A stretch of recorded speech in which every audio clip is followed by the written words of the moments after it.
It's episode 35 of the Keto for Women show.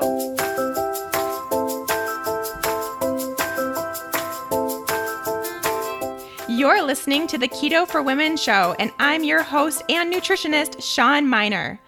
This show is designed to empower women to find their own expression of the keto diet to maximize their health and happiness. Now let's get started with today's episode. Hey there, friends. Welcome back to Keto for Women. Thanks, as always, for joining me yet again. And a special day today because we're talking all about digestion and poop and all that good stuff, which for a lot of women is not something we talk about that often. For me, it's something I talk about every single day. And it's one of my very favorite topics besides keto. So to do an episode where I'm talking about keto and I'm talking about poop in the same day at the same time is pretty darn special. So it's a great day for me. Before we get going with the show, let's chat about the sponsor of this episode of the Keto for Women show, Health IQ. Health IQ is an insurance company that helps health-conscious people like runners, cyclists, weightlifters, and healthy eaters get lower rates on their life insurance. Health IQ can save their customers up to 33% because they have found scientific proof showing physically active people have a 56% lower risk of heart disease, 20% lower risk of cancer, and a 58% lower risk of diabetes compared to people who are inactive. Like saving money on your car insurance for being a good driver, Health IQ saves you money on your life insurance for living a health-conscious lifestyle.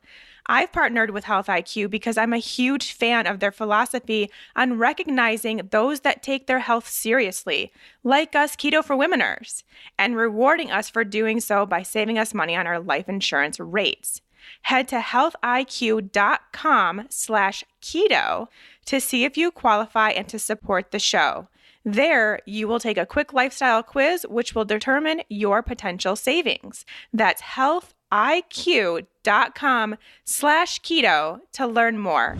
Before we get into today's topics, let's just have a few quick updates. Not really a whole lot to mention, mainly just some reminders today. First of all, the schedule that I have over the next couple of months, I'd love to meet some of you at these events that I will be at. So just a reminder that if you are, or even if you're not, a nutritional therapist, if you have been through the Nutritional Therapy Association course and have become an NTP or an NTC, then you can go to the conference. But even if you aren't, you still can go to the conference. Anyone can attend. And it's coming up in the next few weeks, actually. It's the first weekend of March in Vancouver, Washington, which is about 2 steps away from Portland, Oregon. So I like to just say that it's in Portland. It makes it way easier for people to know where it's at. I will be there. A ton of other people that you know will be there. There will be a panel that I will be speaking on about implementing low carb diets for clients and kind of getting over some of the triggers and pushback and things like that to get someone to go low carb. So that will be a fun time. Then I go straight from there over to Spain again. So my next trip to Spain is coming up really quick. That's the second weekend in March. And I know some of you, I already know for sure, there are a couple of you listeners that are going to that Keto Ladies Conference as part of the Low Carb Universe tour of conferences. They're doing a special Keto Ladies one, and I will be there speaking on keto for hormones. So that will be a great time. And then I'm also doing kind of a breakout session about just kind of how to find keto as a lifestyle and find what works for you and that kind of thing. So more of like a group setting too for that. So that's coming up really quick. And if you at all have any possibility of making that something that you do it. You will not for 1 second regret it. It is the most fabulous time in the most fabulous place with the most fabulous group of women and speakers and guests come all together and become friends. And there's this amazing food for every single meal and it's all included as part of the package. So it's a really great time. So definitely look into that if at all possible for you to go to Europe in mid-March. That would be fabulous. And then I have a little bit of a break. And then mid-May, I'm headed to the Caribbean on the low carb keto cruise, and just found out there I will be speaking about why keto is different for women. So that will be fun too. And it's a whole week-long cruise, and I really like it because it's like half vacation and half learning experience. So you get to do both. There are days that are just full travel, vacation, sightseeing time. And then there are full days that are conference, and it's kind of back and forth, and it's really great. And you're on a boat, obviously, in a beautiful location all the time. So it makes it really fun. And then just announced, I don't even know if I've said it here on Keto for Women yet. If not, then now you have some new information.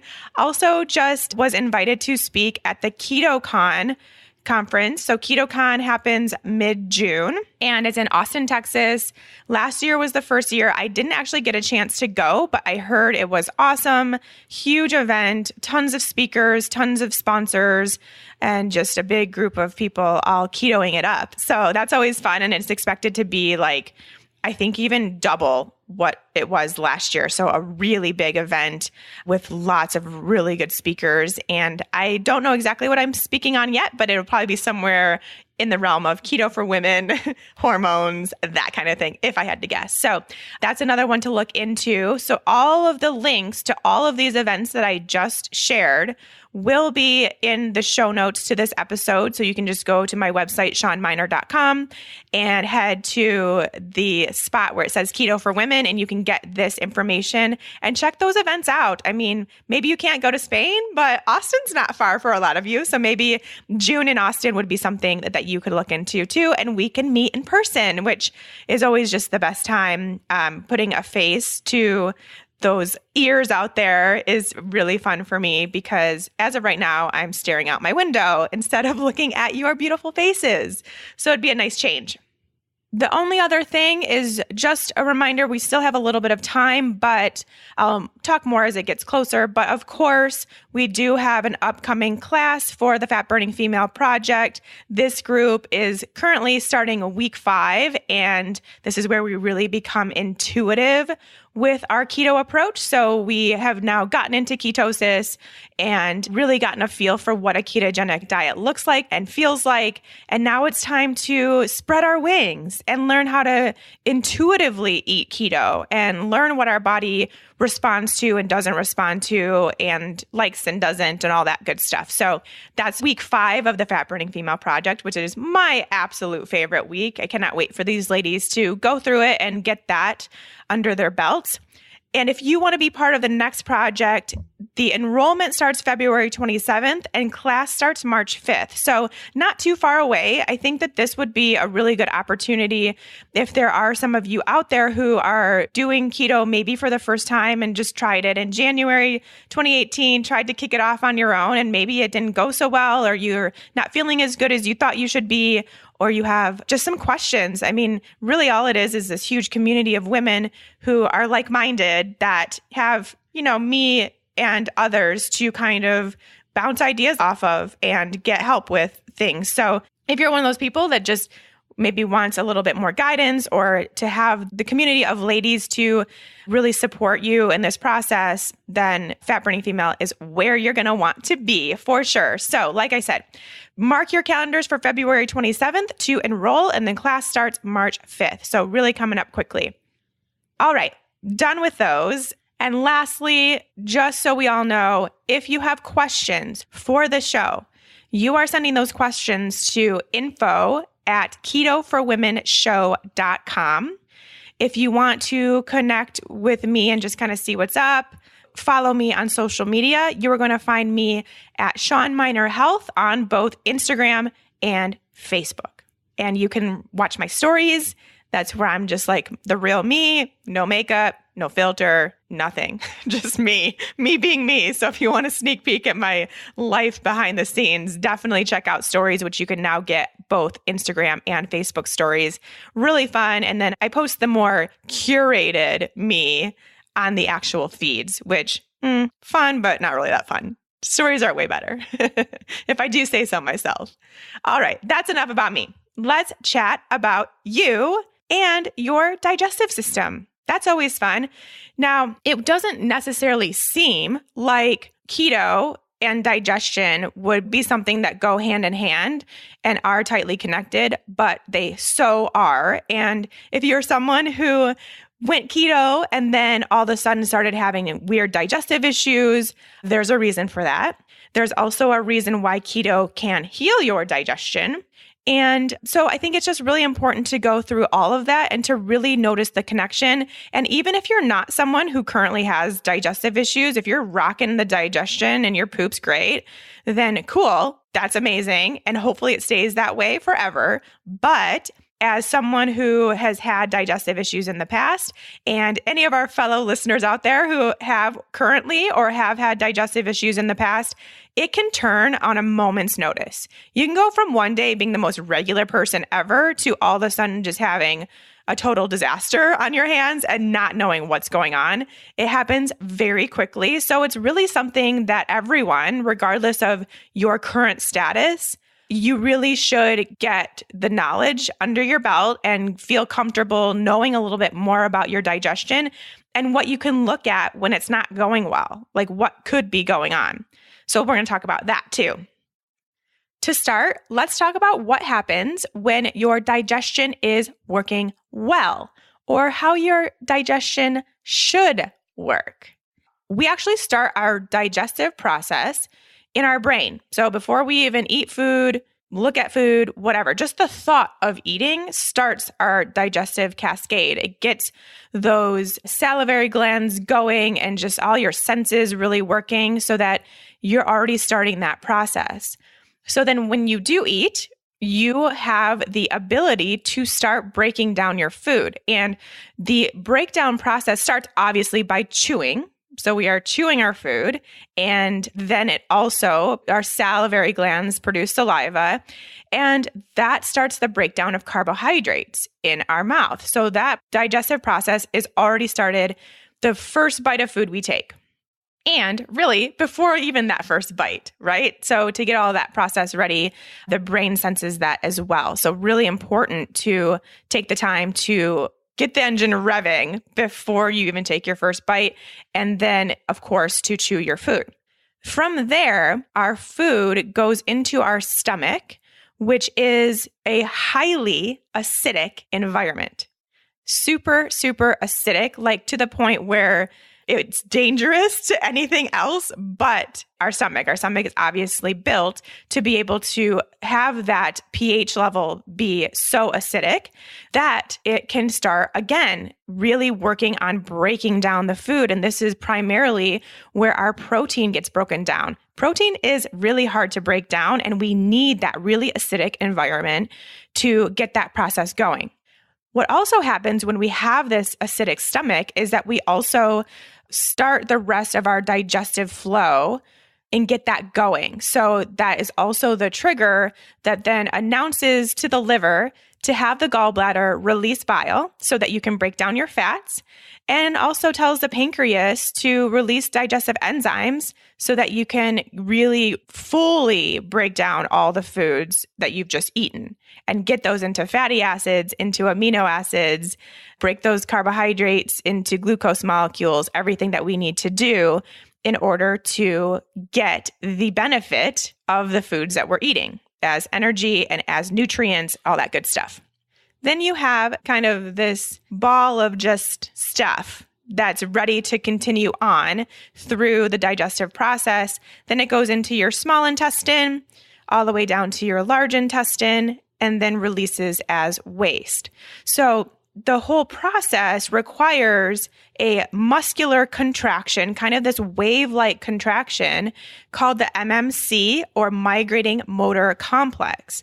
And that's what really keeps everything moving along, gets you to not be constipated, to have these regular bowel movements, and to release waste when you're supposed to release waste, to not have anything sitting too long and in any specific place. So that's a really important concept too, that migrating motor complex, or MMC, should be functioning properly.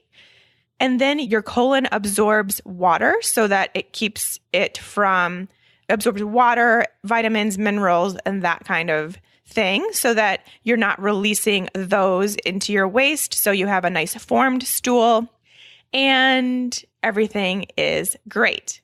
So you can see it's a process, but it's a very clean, clear-cut, simple process. Of course, there's a ton of things happening, but our body is meant to do that, and we have all the tools needed to do so. Now, the things that can go wrong. So the biggest things that can go wrong that I see in my practice, first of all, we're not taking the time to eat our food, and we're not taking the time to sit down to get into a parasympathetic state, which I should mention is needed for any of this digestive process to happen. So there's parasympathetic, which is the rest and digest mode, and there's the sympathetic, which is the fight or flight mode. That's the mode that we're in when we're releasing cortisol, when we're a little bit stressed out or a lot of it stressed out. And, we're kind of in this like go, go, go mentality. Now, as you can probably guess, we're all in that flight or fight mode way too often. And it's really hard for our bodies to get out of that and switch over into parasympathetic or this rest and digest mode. So right then and there, we're already dampening our ability to digest food just by not making that switch, not having our bodies have the ability to make that change so that you can be relaxed and able to start your digestive process. So right there, that's probably the biggest thing that I see in women is like, you're not taking the time to sit down, have a few breaths, have your phone and your TV and your computer away from you so that you can fully connect with your food and the environment and who you're eating with and have this amazing conversation, or just eat in silence. But we're not really making the meal time a time of relaxation. We're eating in the car, we're eating on the go, we're eating at our desk while we're still working, we're eating standing up, all these things. We're like just like shoving food in our face and not actually getting to that point where we can digest food. So that's huge. And that's something that happens well before you even have taken the first bite. It's back to that brain situation. Our brain is the very first part of digesting food. So really, that's one thing that I think a lot of women, of course, it's a struggle. It's not as easy as it sounds to do so, but making that change will already help your digestion so much. Just to take that time to understand that when you eat food, you need to be in that rest and digest mode. So what happens then? So let's say that we are someone who eats in the car or at work or something, and we're just shoving food in our mouth in the 5 minutes that we have. Then of course our chewing is going to be less than ideal. We're going to probably not chew as many times as we should to fully get our food into this basically liquid that it needs to be in to swallow. So like I mentioned, you break down carbohydrates from your saliva. That starts the breakdown process right there. And so that amylase, which is the enzyme that breaks down these carbohydrates, doesn't really have time to start working. It doesn't have time to break down when you are just kind of barely chewing your food and swallowing it halfway whole still because you're in a rush. That didn't happen.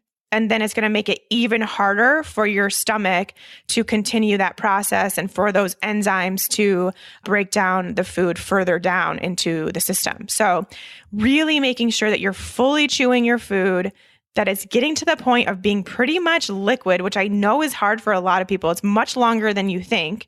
To get it to being liquid and you're nice and relaxed makes a big difference. So again, we haven't gotten into rest and digest mode. We haven't totally chewed our food before we swallowed. And now it's in our stomach, but your stomach is not prepared for that food. It is not at that acidic enough level. Again, we need a highly acidic environment in our stomach in order to continue that breakdown process to where we are actually getting the nutrients out of the food. So that doesn't happen. Your liver doesn't know to release bile from your gallbladder.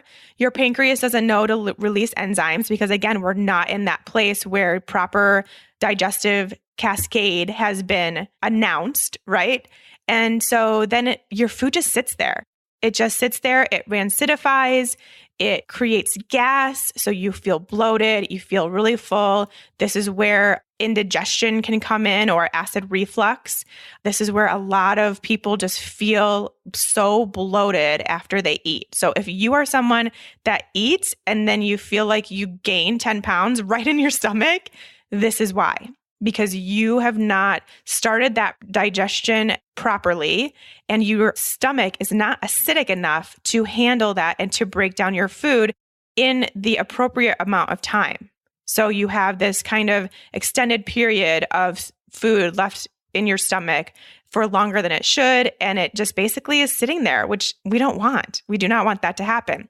So this is where really taking a hard look at if you need to support your stomach acid production and working with that, which is something that I do in my practice with the Good Gut Project, and something to consider if you think that might be what you're going through, then that would be a really good chance to do that with my supervision. So then obviously, eventually it will get to a point where your body basically forces that undigested food to travel through your intestines, small and large. This is also really where a leaky gut comes into play. So if you've heard of that leaky gut, otherwise known as intestinal permeability, this is really where that happens because, like I said, we haven't totally broken down our food. And then it's passing through the small intestine. Your small intestine is a place where this food can really disrupt that environment.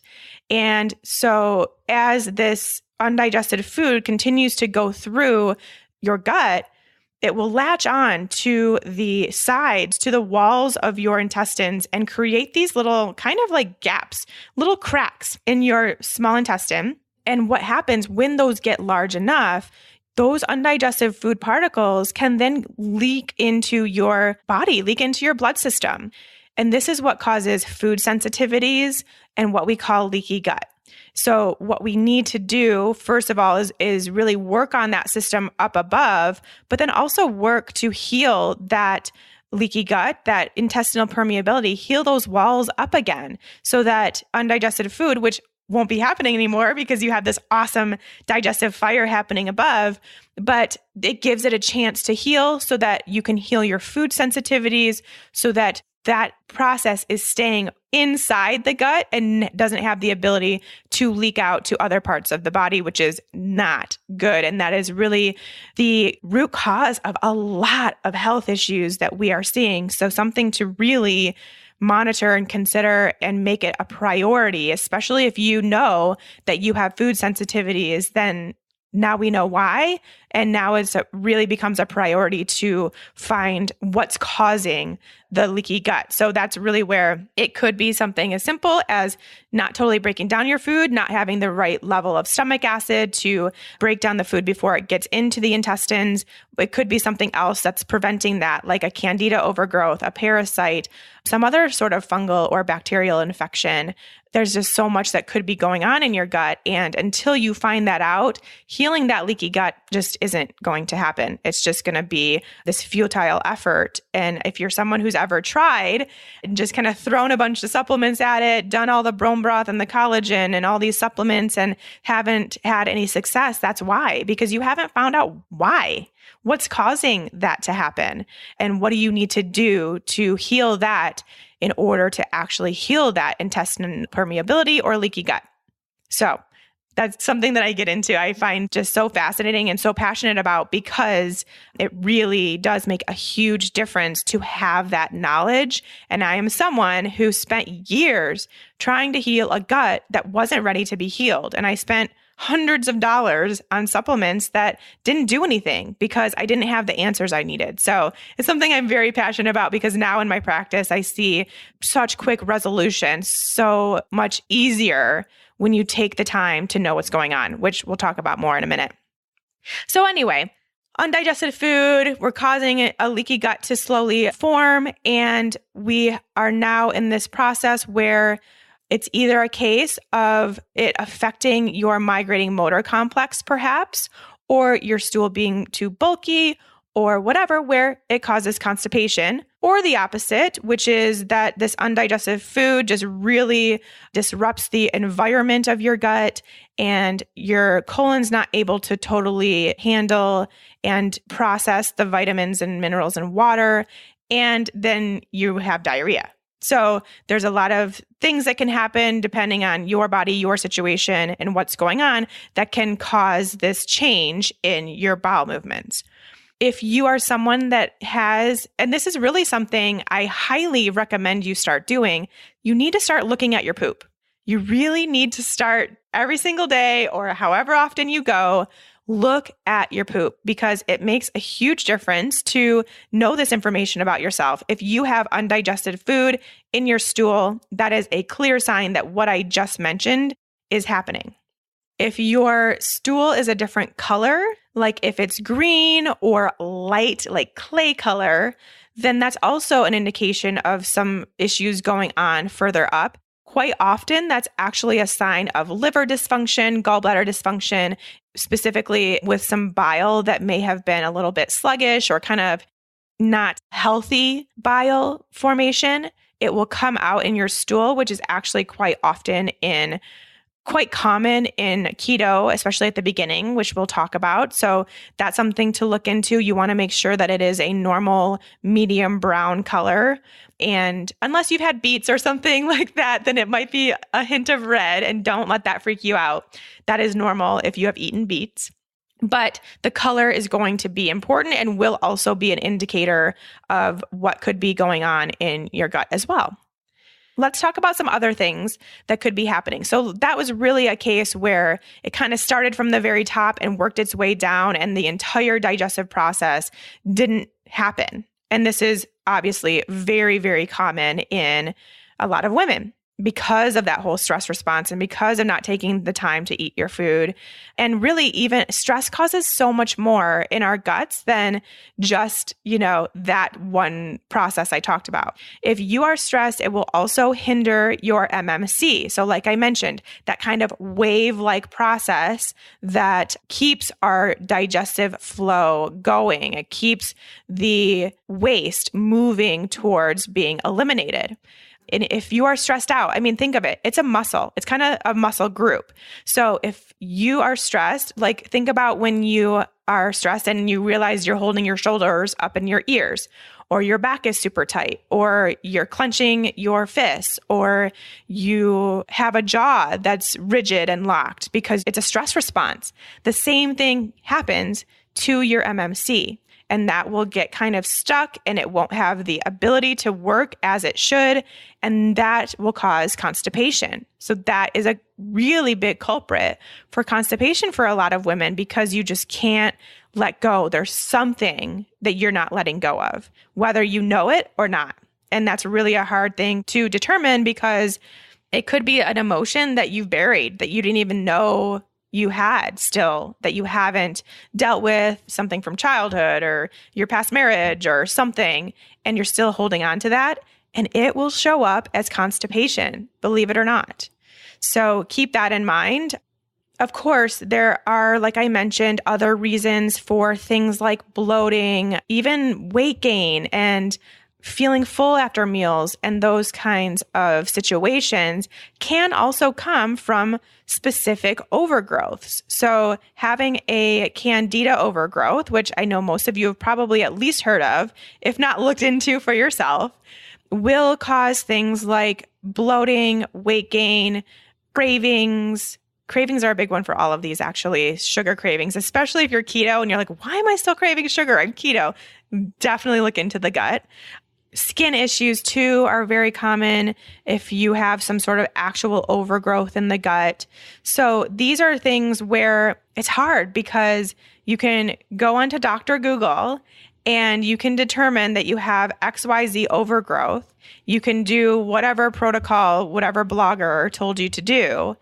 and you're spending money, you're going through this process, you're probably eliminating foods in the process, you're taking all these supplements, but that's not actually what was wrong. And so you don't get resolution, or it doesn't stay. Gone. It comes right back as soon as you're done taking the supplements, or you add foods back in or something like that.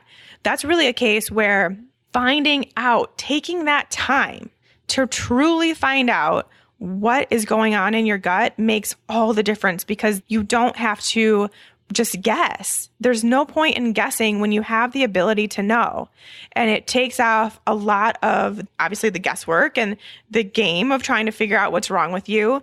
It's a relief to know that there is something, even if there is something going on, even if there's something as big as like SIBO or something like that, to know that something is going on is a relief, because there's a way out of it. You know what protocol to be on, you know what to do, and there is resolution in sight. But to constantly just be guessing and throwing things at it is not really all that effective quite often. And I see this all the time. And it's one of the biggest reasons why I'm such a huge fan of just doing the work and finding out what's actually going on. So, but again, I get on a rant about that because I'm so passionate about getting the answers. But those kinds of overgrowths are very common to go on, especially in women, especially if you're in that stressed out state. So keep that in mind too, that it could be an actual overgrowth of something. And speaking of overgrowth, I think we need to talk about our bacteria, because our bacterial environment in our gut is enormous and massively important to the health of the rest of our body. And to the point where we don't even know. Like, we're still on the tip of the iceberg as a community of people interested in this form of health, of finding out everything that's going on and everything that's dictated by our environment in our gut as far as the bacteria goes. So it's really just such fascinating information, but it's something that's really important to note, that that environment can be off balance very quickly. Again, a stressful environment in the body can make that happen. Also, depending on whether you were a C-section baby or went through the vaginal canal, whether you were breastfed or bottle fed, things like this that happened on the first day of your life can impact the gut bacteria for the future. So all these things are really important to know. If you were heavy on antibiotics when you were little, or currently, or anything, I mean, all these things really, really can affect your bacterial balance. So it's kind of a case where we're at this time in our lives and in the world where we have such little good bacteria that we can gain in our environment. And it's really become a time where getting on a good probiotic regimen is something that is necessary for the long term. And that will make a huge difference in your health. Now, of course, there's a ton of probiotics, and I find it overwhelming. And I even like the subject, and I find it overwhelming, mainly because I hate to say it, but most of them are not up to par. They're not the strength or the quality that you need to actually get improvements in your gut health for the long term.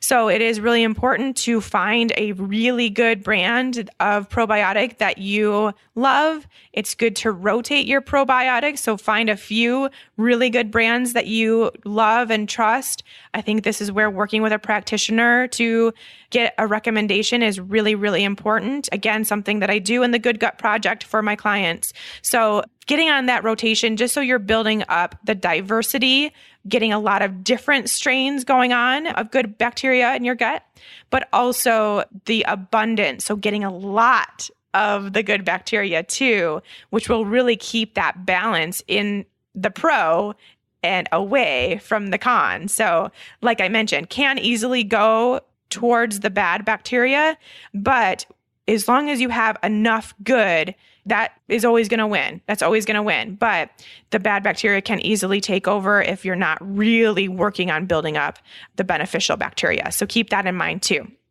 And that can throw off, just having that imbalance at all can really throw off your entire digestive system. Your whole gut can really take a hit from that, just from that little change that needs to happen that hasn't.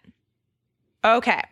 Let's see if there's any other reasons for some of the things you might be experiencing. For instance, gas. So like I mentioned, the gas that is created when you don't properly break down your food, when your digestive cascade isn't firing, that gas will start by being fermented food in the gut and will continue down and will cause either burping or some pretty bad gas. And we don't want that. So that's really a sign. If that's something that you deal with, then you want to make sure that you are really properly digesting your food, because that would be a big one. If you do have any overgrowths of parasite, bacterial, fungal, anything like that, they will also release gas as they are basically surviving in your gut. So something to consider as well. As far as bloating, so really bloating is kind of the same thing as gas, very similar things. It's just sometimes that gas is released and sometimes it's not, and it stays in your stomach and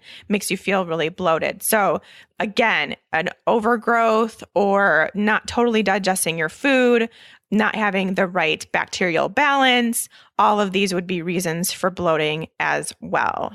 Again, also, if you are constipated, that will come across as bloating too, because your colon, your digestive system is full. So keep that in mind as well. Now, diarrhea, again, very similar. Like those all could be a reason for either constipation or diarrhea. Obviously, diarrhea is when your digestive system is moving a little bit too fast. So that would be a situation where everything's kind of just running through and you're not really totally absorbing all of the nutrients from what you have eaten. So something to keep in mind as well. Let's move the conversation towards keto a little bit more specifically and talk about some of the reasons why these changes happen as you go keto. So first of all, the biggest one I think I see is obviously with the increase in fats causes some major digestive upset for some people. A lot of times, most commonly in the form of diarrhea. If you are not totally breaking down your fats and then you start eating more fat, guess what? It's going to go right through you. You're not going to break it down. If you have stool that is floating or looks oily, like maybe the water around it is oily, or even like a lighter color, those are all signs that you are not breaking down your fats. If you start eating keto and your stool gets looser towards diarrhea, again, a sign you're not totally breaking down your fats. And really all this is, first of all, remember we need that digestive cascade to start. So we need that signal for the liver to release bile from the gallbladder. And so you first of all need to make sure that you're getting in that rest and digest mode so that that whole process can happen. But then you also need to make sure that you are producing good, high quality, clean bile. So you can kind of think about bile as, I don't know, for some reason I think of it as like oil in a car. And like when you first get an oil change, it's so clean. And then as we drive the car before our next oil change, it gets dirtier and dirtier, more and more sluggish, and not quite as able to handle what we want our car to do. So think of it that in the same way. And this really commonly happens if you are someone who has not eaten good high quality fats or has been on a low fat diet ever in your life, then you will most likely have a little bit of an issue getting good high quality bile produced in the liver.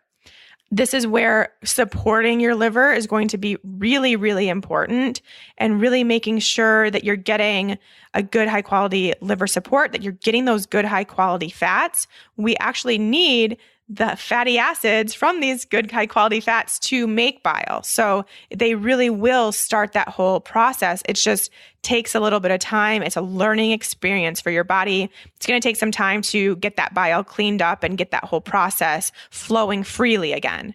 In the meantime, definitely do everything you can to support the liver. I'm going to have a whole liver loving episode coming up shortly, which I think will be really fun. There are some great herbs and herbal supports you can use. Milk thistle's great. Dandelion's great. Any sort of bitter flavor is awesome. Any sort of sour type flavor like lemon, lime, any like citrus situation is great. Of course, leafy greens are amazing. So those dark leafies, get those in on a daily basis. And it really makes a huge difference, but you've got to take good care of your liver. Also, this is a time where any sort of sweating you can do, so going to hot yoga, doing a workout, getting into a sauna, getting into a hot bath and letting yourself sweat, anything you can do to start that detox process and keep it going on a regular basis is very helpful for the liver.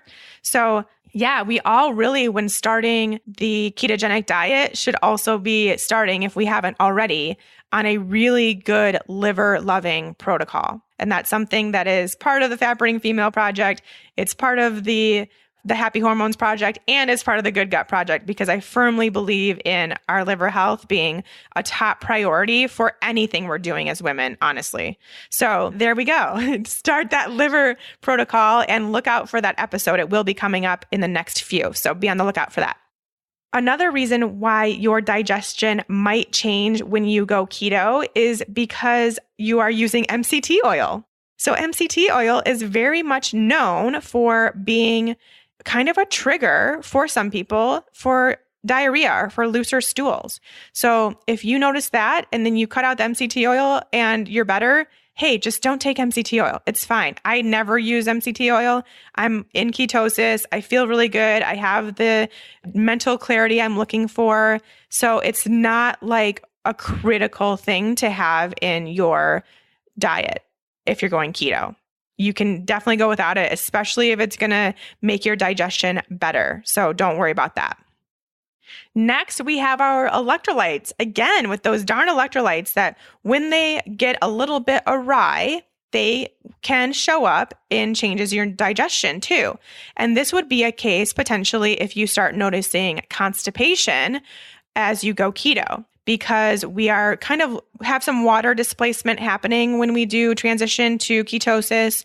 And that's really where the electrolytes come into play to keep your hydration, or the level of hydration that your body thinks it has, in homeostasis. So that's where drinking the water with salt in it, good high quality sea salt, like pink Himalayan, Celtic gray, something like that sea salt, in your water will definitely help loosen those stools a little bit. So make that a priority to get that salty water.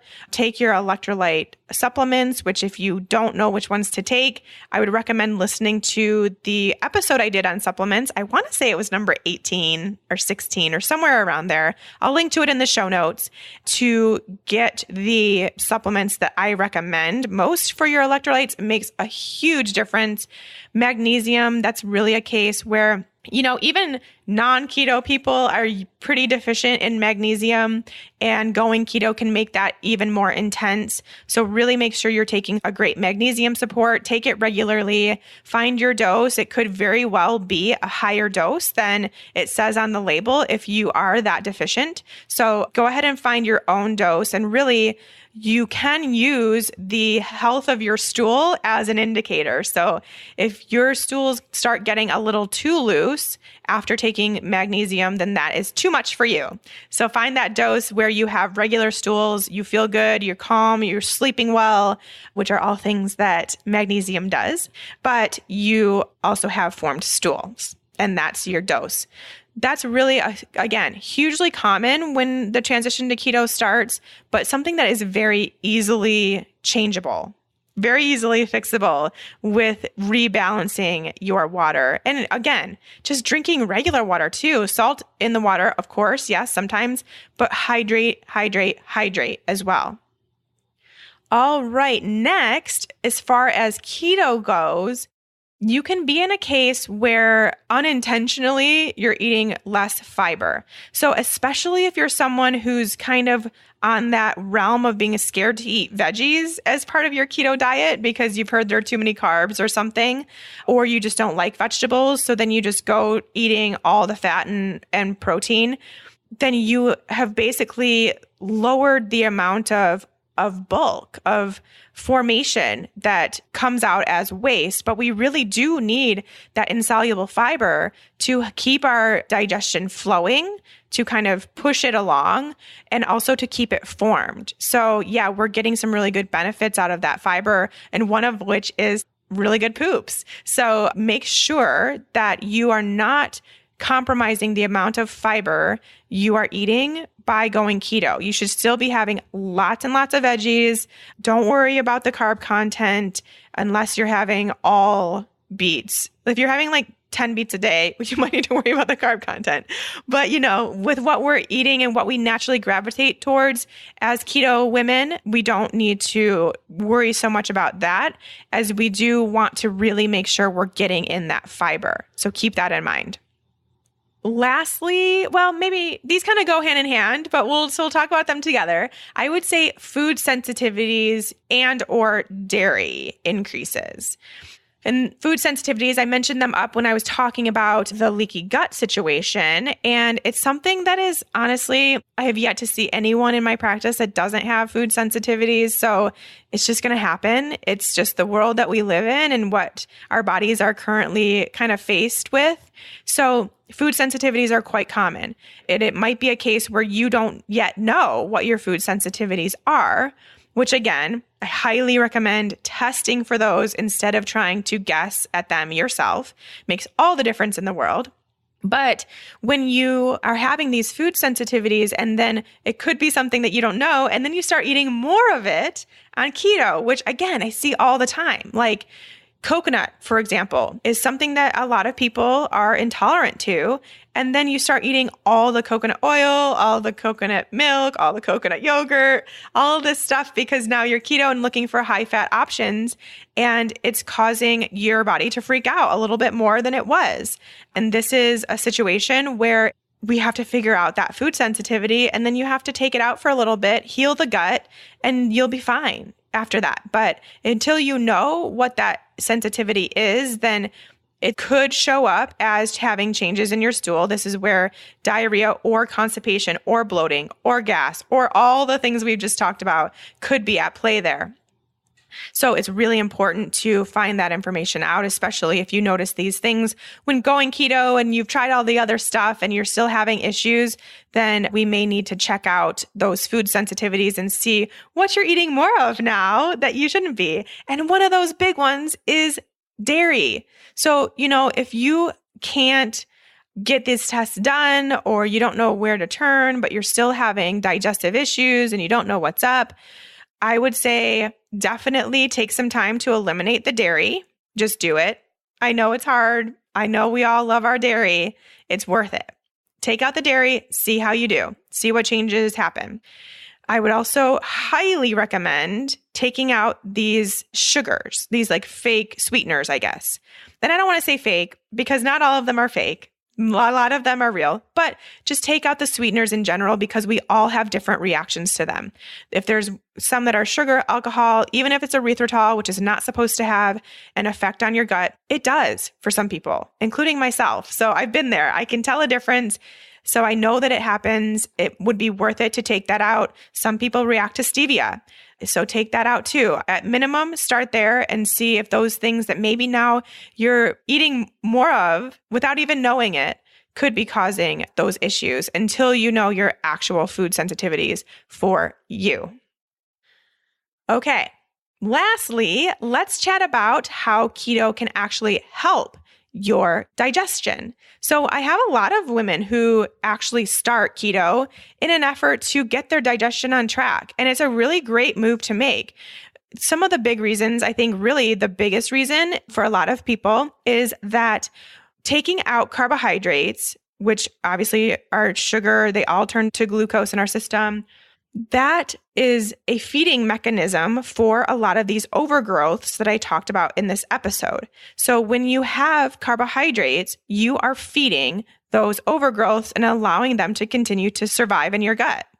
So when you eliminate these foods, then you are quote unquote starving the overgrowth, whether it's bacterial, fungal, parasitic, blah, blah, blah. So while you're not totally eradicating it, and I think this is a really important point to get across, diet changes are awesome for healing some things in the gut, but they are not the only thing. There's always a protocol that has to be attached to that diet change, depending on what's going on in your specific gut. So that's where the difference really comes in, and where it's really hard to, just follow AIP or low FODMAP or whatever it may be and not see total resolution, because you're not going to. You're not going to see total resolution until you really take the time to see what is going on specifically in your digestive system. So again, getting off track here, but I wanted to make that point because a lot of people will make these diet changes and you will get some relief. I will call it symptom relief by going keto with some of these overgrowths or things you're experiencing because of them. You'll probably notice it as, the bloating and the gas and constipation, diarrhea that we talked about. So you can get some symptom improvement through going keto for those. And then you add on top of that a specific healing protocol and you are good to go, which is really nice. But also, as I've mentioned many times in the past 34 episodes, keto is so awesome for healing your immune system, which is something that is very much triggered when we have gut issues. 70 to 75% of our overall immune system resides in our gut. So that's really important. And just getting that regulated, I think, is huge. And actually producing ketones is really great for that. And then also lowering your inflammation. So all of this, anything we just talked about, causes an inflammatory response in your gut. And so to be able to reduce some of that inflammation by producing ketones is really important. And all of this just really helps move along that healing process. So like I said, I hate to say it, but I'd say like 95% of you listening have a leaky gut or that intestinal permeability that we talked about. And so being able to get to the point where that can heal, which would be through, knowing your food sensitivities and taking them out, and then finding out what's going on in your gut and getting on a healing protocol for that. Once those things happen, then actually healing the gut lining is quick and easy. It can be pretty easy from there once your gut is ready to be healed. And that's where keto and the healing benefits of producing ketones really come into play, because then that healing process is just expedited even further. And so you will really notice some major improvements really quickly. And it's something I see in my practice so often, which is great because many of us who have been dealing with digestive issues have been dealing with them for years. And then to see resolution happen so quickly is pretty darn amazing. So definitely anyone that has issues with their digestion, I do always highly recommend a ketogenic diet for those reasons. But at minimum, you will see symptom improvement from those symptoms that you're experiencing because of whatever's going on by adopting a keto diet. And then, of course, over the longer haul, as we all make this a lifestyle, you'll notice just awesome benefits with your actual digestion as you continue to heal your body and it becomes more of a lifestyle and you're just killing it, right? So your digestion will thank you as well. Okay, that covers a lot of it, probably not all of it. That was a lot of information to go over. And as you can see, I love talking about it. I find it such a fascinating system that we have in our body that just keeps us going and healthy and thriving. But of course, one of them that can go off kilter quickly and we feel it. And then it's like all we can think about is how much our digestion is not where we want it to be. I've so been there. So that being said, as you all know, I do have a course, a small group class that I teach more about this, where we find out what exactly is going on in your gut, what exactly are your food sensitivities, and what do we need to do to heal those specifically for you. And it's where we can work more closely together. I can create a protocol for you because really, I think the biggest takeaway that I want you all to know about poop is that it really should be pretty darn normal.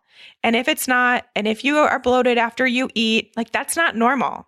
It's not normal to eat a meal and then feel like you have to go lay down or like loosen your pants or something like that. It's very much should be a case where you feel great after you eat. That's how we should feel.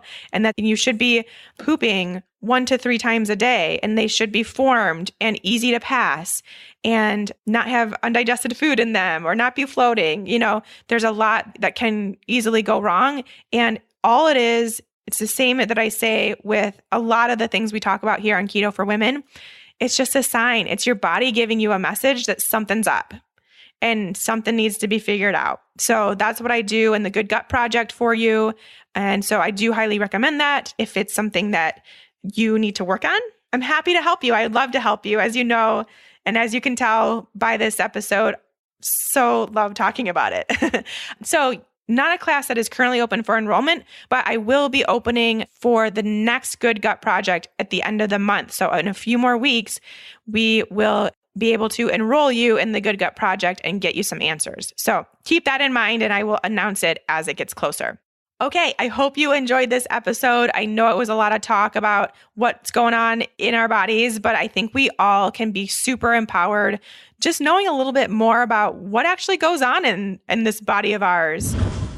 Before we move on to what's coming to Keto for Women in the next few weeks, a quick reminder to check out this episode's sponsor, Health IQ, the company that brings life insurance savings to the health conscious. Head to healthiq.com/keto to take your lifestyle quiz and see if you qualify for a lower rate. That's healthiq.com/keto. Next week, I think I'm going to do it. I hope you guys will respond and give me some really good questions. I'm going to do a rapid fire hot seat. Let's answer all the questions. Get them out there because I can't keep up with them. To be totally honest, I cannot keep up with your questions. So I think it will be a little bit easier if I can just ask on Instagram. The first however many people respond with a quick question, I'll answer it. That's going to be the way that I might be doing these Q&A sessions from now on. We're going to give it a try next week. So be on the lookout on Instagram. It's going to only be at Instagram. I got to keep it all in one place just to make it more streamlined. If you're on Instagram, check out a post that will be asking for your questions. Please keep them brief and I will answer them on next week's episode. I'm really excited. I think it's going to be a whole variety of topics. Honestly, it doesn't even have to be completely keto related. I'm cool with that if it's something about women's health in general or my life or your life or relationships. Just kidding. Don't ask me about relationships. I don't have an answer. But no, just whatever you want. I think it'd be really fun to open up the box to anything. So that will be next week. And then we have another interview with a special guest the following week. I'll catch you all there. Until then, have a great week.